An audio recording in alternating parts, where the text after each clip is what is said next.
And some of the problem in America is today, maybe worldwide even now, but Hollywood has taken some of this stuff and just really muddied the water with a lot of things that has gone on or that has happened and that will happen in the future as far as men and angels and the supernatural and all this other stuff. In fact, I think that they even have, I don't know if it's still on, they used to have a show called Supernatural or something like that, and all these vampires and all this crazy stuff. And it skews people's view of the Bible. And when you come to the Bible and you read some of this stuff, you'll think, well, it's just fiction. Well, some of this stuff isn't fiction. Now, a lot of that stuff is garbage and slop that you see, but the Bible gives an accurate account on it. So, but anyway, you also come to a man named Noah. He's mentioned in chapter 5. And Genesis 6 gives reasoning behind Noah's global flood. Another name for this global flood is called the Great Deluge. The Great Deluge. And it takes place around 2300 BC, somewhere in there, about 1700 years into history as far as man is concerned, roughly. And it doesn't take 2,000 years, and man corrupts himself completely, just about. So much so that God says, you know what, I'm going to destroy them all, except for Noah and his bunch. And so that's what takes place. And Noah, here comes Noah, and this moves into the Noahic covenant. You see it in verse 18 in this chapter, and brings in the dispensation of human government. And changes, again, God begins to deal with Noah or men differently. It was at chapter 9. Come to Genesis chapter 9. That's not the one I want. But it gets down to Genesis, Genesis 9. And you'll see there in verse 1, 2, 3. We won't take time to read it all. 4, 5, 6, all the way down through here. God establishes a covenant with him, even there in verse 8 and 9, all the way down through there. That whole chapter 9 there. And it starts a different dispensation. God begins to deal with men differently than he did before. And that marks a dispensation, how God dispenses his grace, if you will, to men. It also, chapter 6 here in Genesis, it chronicles how the devil, how Satan himself is constantly after the seed of the woman. We've talked about this before. Ever since Genesis chapter 3, verse 15, the Lord told the devil there that he put enmity between the devil's seed and the woman's seed. And ever since that verse, ever since that sentence came down there in the garden, you can, if you look at the Bible and as an overview and an overview picture, all the way down through here, basically Genesis to at least Matthew, and even in maybe some after, but you'll see that the devil is attacking that seed. And he's trying to stop that seed from coming, because Genesis 3:15 obviously is a reference to Christ coming in the virgin birth, and which leads into the second advent, and all those kind of things. But you'll see here that the devil also, you see his obsession, if you will, of the devil to corrupt the seed of the woman concerning the promise of Genesis 3:15. How does he do this? You have the intermarrying of the sons of God with the daughters of men. All right, let's pick it up there in verse 1, and we'll come down through here a little bit.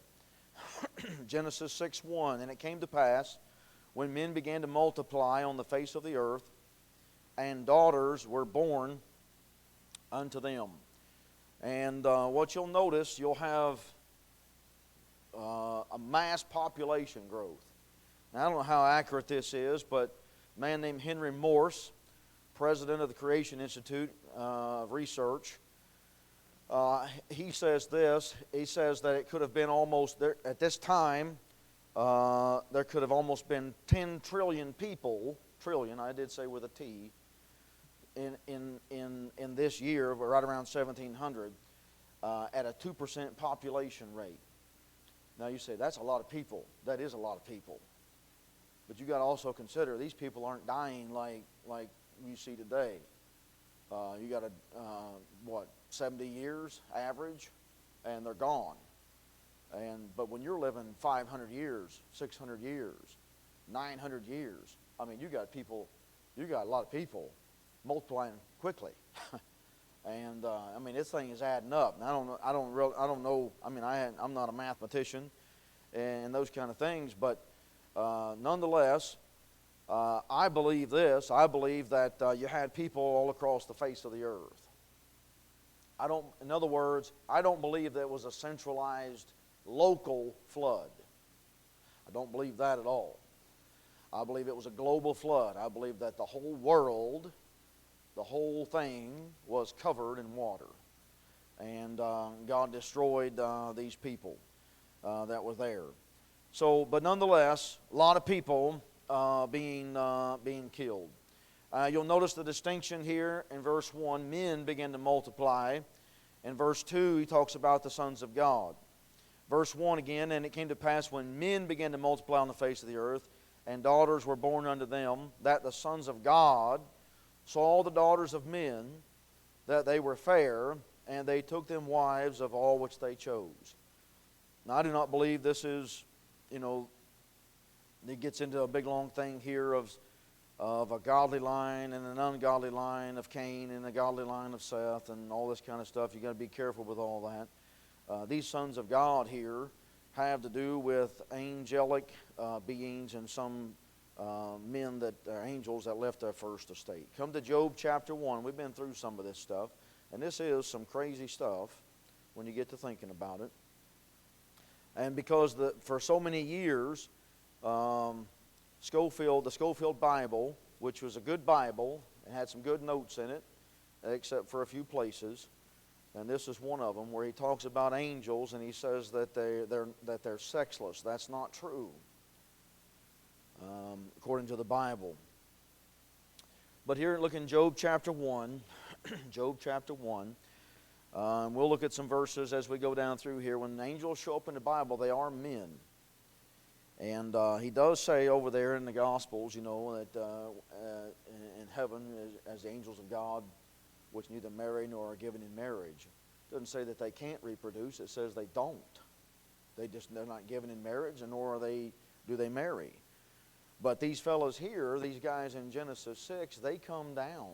These sons of God come down. Look in Job chapter 1, and look at verse 6. Now there was a day when the sons of God came to present themselves before the Lord, and Satan came also among them.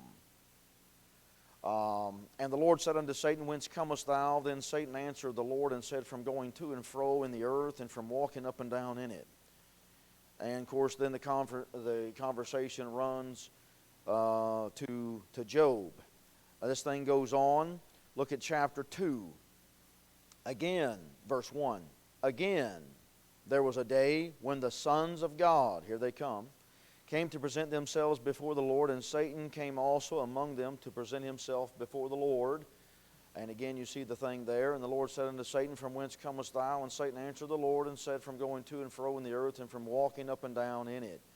It gives you an indication here, and maybe I'm reaching, but an indication that the setting is not on the earth, it's in heaven. And so it has to be a heavenly, whatever you want to call it, being, creature, whatever. The sons of God here are in Old Testament implied as angels. Come to Job 38. Come to Job 38. So there's two references, and it goes with this reference here. Come to Job 38. Job chapter 1, Job chapter 2, then you have Job chapter 38. If I can get there. Job 38. Notice verse 1. Then the Lord answered Job out of the whirlwind and said, Who is this that darkeneth counsel by words without knowledge? Gird up now thy loins like a man, and I will demand of thee, and answer thou me. Where wast thou when I laid the foundations of the earth? Declare if thou hast understanding. Well, that's Genesis 1:1, and if you want to, whatever, it's 1:2, probably 1:1. Verse 5, Who hath laid the measures thereof, if thou knowest? or who hath stretched the line upon it? Whereupon are the foundations thereof fastened, or who laid the cornerstone thereof? So this is pre-creation, or right at it, nonetheless. There's no men around, correct? There's no men around at that time. I mean, the Lord's asking Job, where were you? He wasn't even thought of yet. Verse 7, when the morning stars sang together, and all the sons of God shouted for joy. You know who that is? That's a heavenly host. The morning stars. Over in Revelation, he likens angels to stars, stars to angels. The 7 stars which thou sawest in my right hand are the 7 angels, the angels of the 7 churches, etc., etc. It goes on. When the morning stars sang together, those stars out there, as far as a physical thing, they don't sing, not that I know of. But when you liken them to when all the sons of God shouted for joy. All right, so they were around before or at creation morning, or before, at least before Adam was created. Come to Genesis 18. Come to Genesis 18.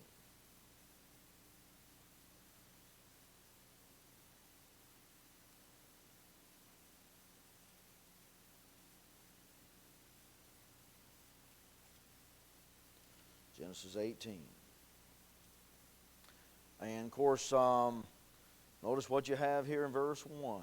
And the Lord appeared unto him, that's Abraham, in the plains of Mamre, and he sat in the tent door in the heat of the day, that's Abraham. All right, verse 2, and he lifted up his eyes and looked, and lo, 3 men, you ought to underline men, stood by him, and when he saw them, he ran to meet them from the tent door, and bowed himself toward the ground, and said, My Lord, if now I have found favor in thy sight, pass not away, I pray thee, from thy servant. And he goes on about that thing. And we won't take time to read it, but you can look on down through there. And these men, whenever they show up here in the context in these next couple of chapters, they're men, and they're angels. And one of them here is a pre-incarnate appearance of Jesus Christ himself. And he's talking with Abraham here. And he goes back and forth about, the Lord comes here and he says, I'm going to destroy Sodom and Gomorrah. And he said, oh, whoa, if there's 50 righteous, will you spare it? I'll spare it. Okay, 45, 40, 30, 20, 10. You know how that thing goes. But what is all this? These 3 men that show up, 3 men. And, what is it? There used to be another program, Touched by an Angel. Is that what it's called? Touched by an Angel? And that's always the women, and all that stuff. These guys don't have wings on their back. They look like men when they show up. Now, can they fly? Sure they can, but you don't have to have wings to fly. The Lord didn't have wings when he went up in Acts chapter 1. He just ascended. It's no big deal, no strange thing. I know you see pictures and stuff, and even Dr. Ruckman sometimes in his some of his drawings and stuff, he'd put wings on them so you know who they are and what they are, because it's been portrayed as that for so long. But when these guys show up, they are men.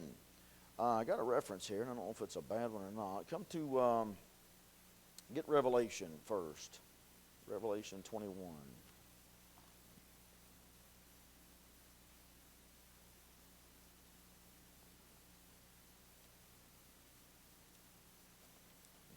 That one is Revelation 21.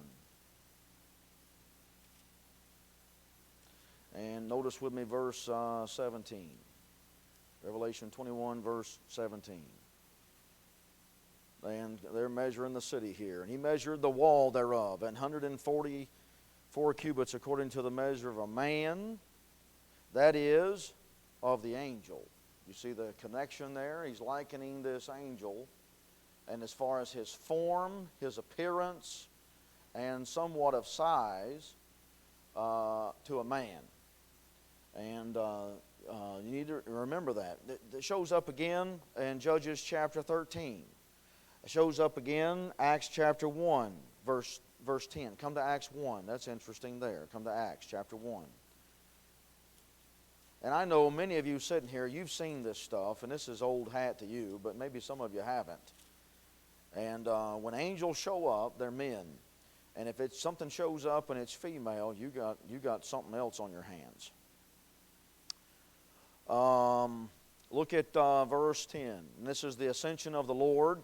And look at verse 10. And while they looked steadfastly toward heaven, they're watching him go, as he went up, behold, 2 men stood by them in white apparel, which also said, "Ye men of Galilee, why stand ye gazing up into heaven?"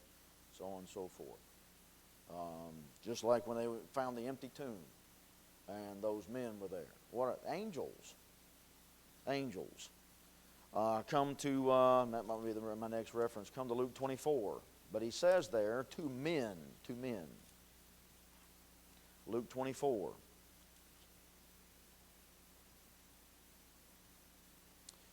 Yeah, Luke 24, and of course it's resurrection. You'll see verse 1, upon the first day of the week, early in the morning, here they come to the sepulchre bringing spices and so on. And verse 3, and they entered in and found not the body of the Lord Jesus. The stone was rolled away there, verse 2. And it came to pass, verse 4, as they were much perplexed thereabout, behold, 2 men stood by them in shining garments. These are angels, and they're men. They never, ever show up as women. That's no offense to women. That's an angel. Angels are men. They're not women. You see it again in verse 23. Verse 23. And when they found not his body, they came saying that they had also seen a vision of angels, which said that he was alive. So these 2 men, they are angels. All right. So Schofield would point that thing out, that come back to Genesis now, that they're sexless, and this interpretation, if you will, was accepted for a long time. But even before him, Larkin, Pember, Bullinger, maybe and some others, I think I got some notes here, even Charles Ryrie admits that angels probably married women. And that's what's happening here in Genesis chapter 6. And come back to Genesis 6 now. And you'll notice here that he says sons of God. Notice he says sons of God. Why not daughters of God? Because they're men. So these angels, they leave their first estate. And the sons of God, verse 2, saw the daughters of men that they were fair, and they took them wives of all which they chose. And we looked at Job 38. There's some references also over there in Job 31. Come to Psalms. I know I'm running you back and forth. Come to Psalms chapter 82. Psalm 82.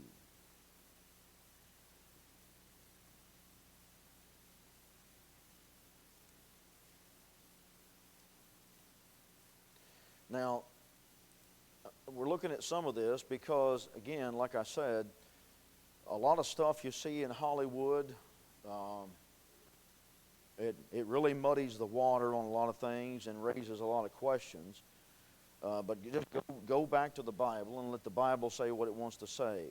Psalm 82, verse 1. God standeth in the congregation of the mighty.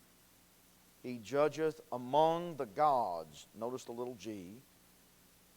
He judgeth among the gods. How long will ye judge unjustly and accept the persons of the wicked? Salam. Defend the poor and fatherless. Do justice to the afflicted and needy. Deliver the poor and needy. Rid them out of the hand of the wicked. They know not, neither will they understand. They walk on in darkness. All the foundations of the earth are out of course. Interesting statement. I have said, ye are gods.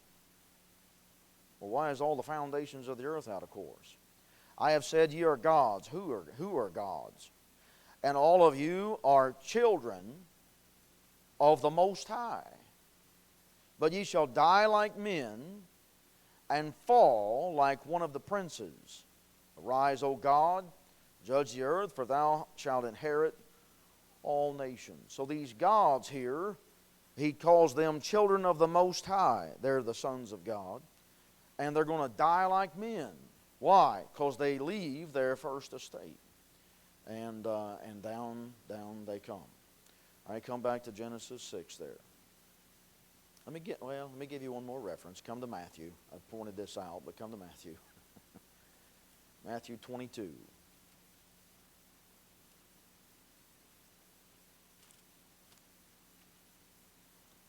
Matthew 22, and look there at verse 30. Talking about the resurrection and all this stuff. Verse 30. For in the resurrection they neither marry. Let's back up a little bit. You see the Sadducees, here they come. They didn't believe in no resurrection in verse 23. And they propose a question here to Jesus Christ, trying to stump him in something. And you talk about an extreme hypothetical thing.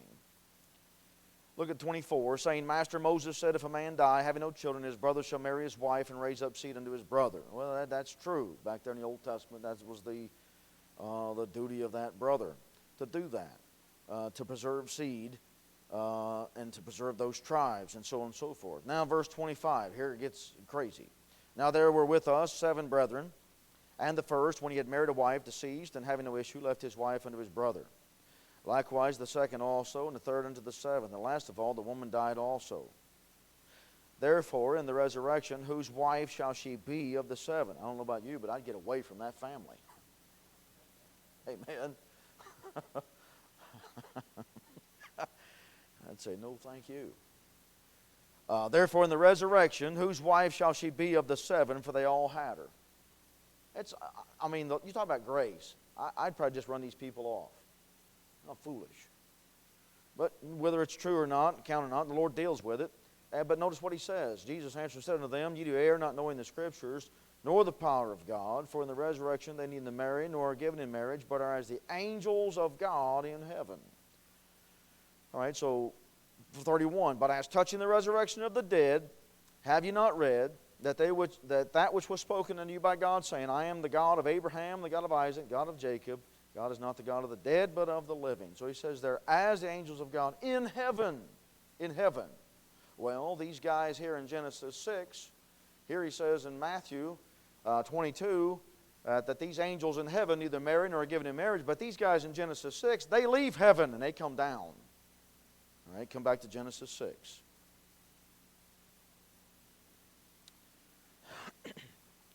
Genesis 6.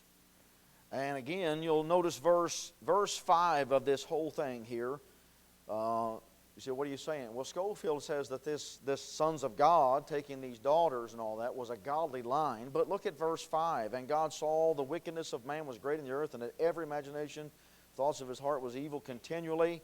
Repented the Lord, he had made man on the earth. And how could it be that if man had totally corrupted himself, where's the godly line? If all flesh had corrupted itself. And you'll see that in this chapter. The fact is, there was no godly line to speak of. All flesh is as grass. And they were all sinners. And the sons of God here, in the Old Testament sense, when you read about that sons of God, that's a reference to angels. All right, verse 2 again. Try to get on down through here a little bit. Verse 2. And the sons of God saw the daughters of men, that they were fair. And they took them wives of all which they chose. And the Lord said, My spirit shall not always strive with man, for that he also is flesh, yet his days shall be 120 years. And you read over in Psalms, it comes down even further than that. Verse 4, there were giants in the earth in those days. All right? Giants in the earth in those days. And then notice the semicolon. And also after that. After what? After the flood? Because when you get after the flood, if God destroyed all of them and destroyed that, now I don't know where that line came through, but when you get over there with David, you've got a man named Goliath who's a giant. And then when you read on over in, I think it's 2 Samuel, you read about him. He has some sons born to him, and they are giants. Well, where did that seed come from? It either came through somebody on the ark, or these guys, I don't know, coming down again. And also after that. So, and however you want to look at it, those giants were there. And For there were giants in the earth in those days, and also after that, when the sons of God came in unto the daughters of men, and they bare children to them. The same became mighty men, which were of old, men of renown. Let's run some references here. Look in Numbers chapter 13. You say, you believe there were real giants, preacher? I absolutely do. How big were they? I don't know. But they were giants. And it was a result of a supernatural with a natural. And there's no question about it. Numbers 13, notice verse 33. Obviously, this is after the flood, and after the flood, here they come again. They show up again. And there we saw the giants, the sons of Anak, which came of the giants, and we were in our own sight as grasshoppers, and so we were in their sight. All right, so they're big men. Come to Deuteronomy chapter 3. Deuteronomy chapter 3. You'll notice God's got a bunch here. God's a giant killer. And I don't believe that these guys were born, with defects and things, and with this disease they call giantism and different things. I believe this is a direct result, in these cases, of supernatural with natural. We'll look at some other references here in just a minute. But look in Deuteronomy chapter 3. Look at verse 11. For only Og, king of Bashan, remained of the remnant of the giants. Behold, his bedstead was a bedstead of what? Iron. And if you know anything about iron, you know it's always connected with the devil and his seed and so on and so forth, which is interesting. Cain's name simply means iron spear. There's a whole lot that goes in with that thing there. But nonetheless, we're looking at these giants. He's got a bedstead of iron. Is it not in Rabath of the children of Ammon? 9 cubits was the length thereof. Well, what is 9 cubits? I mean, okay, let's say it's anywhere from 18, you read all kind of stuff, 18 to 24 inches a cubit. Well, if it's 24 inches, let's say max. What is that, 18 feet long? That's a big man.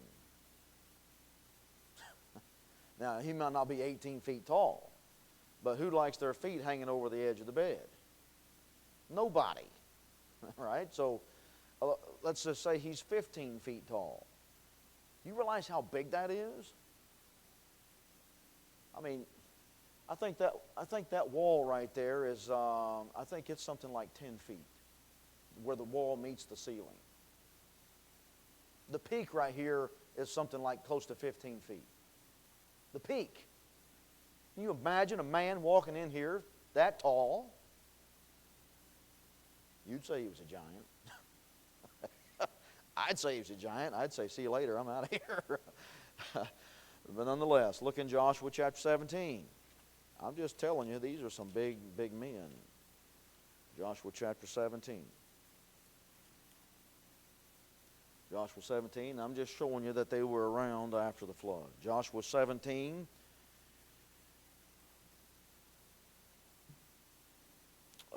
Let's see.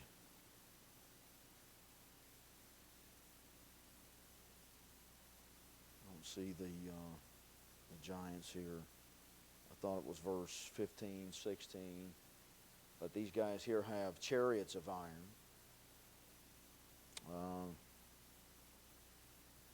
Is it 16?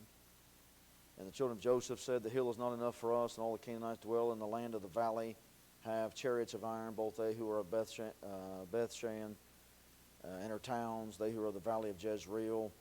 You're going down through there. But you can even see where Joshua comes in the land, and he has to deal with some giants as well. Of course, then you have David and Goliath, 2 Samuel, or over there in the book of Samuel. And then you have some other giants. Come to 2 Samuel. 2 Samuel chapter 21. 2 Samuel 21. There in Joshua you have that connection with the iron again. But 2 Samuel 21, notice verse 15. Moreover, the Philistines had yet war again with Israel, and David went down and his servants with him and fought against the Philistines. And David waxed faint in Ishbabenob, which was of the sons of the giant. The sons of the giant? Who was the giant? That was Goliath. Ishbabenob, which was of the sons of the giant, the weight of whose spear weighed 300 shekels of brass in weight, he being girded with a new sword, thought to have slain David, and Abishai the son of Zeruiah succored him, and smote the Philistine, and killed him. Then the men of David sware unto him, saying, Thou shalt go no more out with us to battle, that thou quench not the light of Israel. And then notice verse 18. And it came to pass after this, there was again a battle with the Philistines at Gob. Then Sibbecai, the Hushathite, slew Saph, which was of the sons of the giant. There's another one. And there was again a battle in Gob with the Philistines, where Elhanan, the son of Jehoram, a Bethlehemite, slew the brother of Goliath the Gittite, the staff of whose spear was like a weaver's beam. And there was yet a battle in Gath, where was a man of great stature, and had on every hand 6 fingers, and every foot 6 toes, 24 in number, and he also was born to the giant. And when he defied Israel, Jonathan, goes on and so forth. Look at 22. These 4 were born to the giant in Gath, and fell by the hand of David and by the hand of his servants. Now, we'll try to keep it somewhat clean, but if you'll notice here, he talks about these fellows here being brother to the giant. Now that's weird. That tells you that he had his mother for a wife. And you got some weird, stupid stuff going on there. And so these guys, you'll find, they're connected with perversion. And you'll notice there's 5 of them, counting Goliath. And you wonder why David went down and picked up 5 smooth stones. Maybe he'd heard that there was 4 more. I don't know. It makes good preaching and all that. But nonetheless, there's 5 of them, and the all 5 die, and the Lord takes them out. Look with me, if you would, in Jude. Come to Jude. What is all this stuff? It's a remnant of it's an offspring of supernatural with natural. Come to Jude. Look at Jude. Look at verse 6 now. Get 5. I will therefore put you in remembrance, though you once knew this, how that the Lord, having saved the people out of the land of Egypt, afterward destroyed them that believed not. And the angels which kept not their first estate, could you not say the sons of God? Which kept not their first estate. Well, it gives you an indication they have a second estate. The first estate was up there in the heavens. They left their first estate. Now they have a second. They're going to have a third and a fourth one of these days too. They're going to wind up in a lake of fire. But here they go. They kept not their first estate, but left their own habitation. He hath reserved in everlasting chains under darkness unto the judgment of the great day. Now look what follows it. Even as Sodom and Gomorrah and the cities about them in like manner, giving themselves over to fornication and going after strange flesh. Strange flesh. I wonder what that is. Are set forth for an example, suffering the vengeance of eternal fire. Look at 2 Peter chapter 2. 2 Peter chapter 2.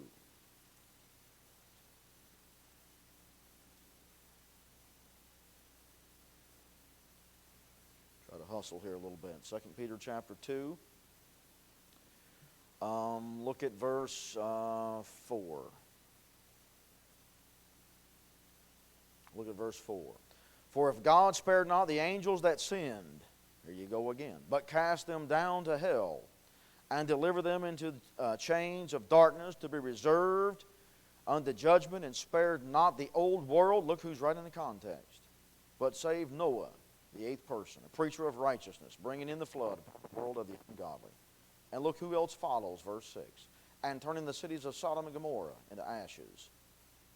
And so on and so forth, all the way down through there.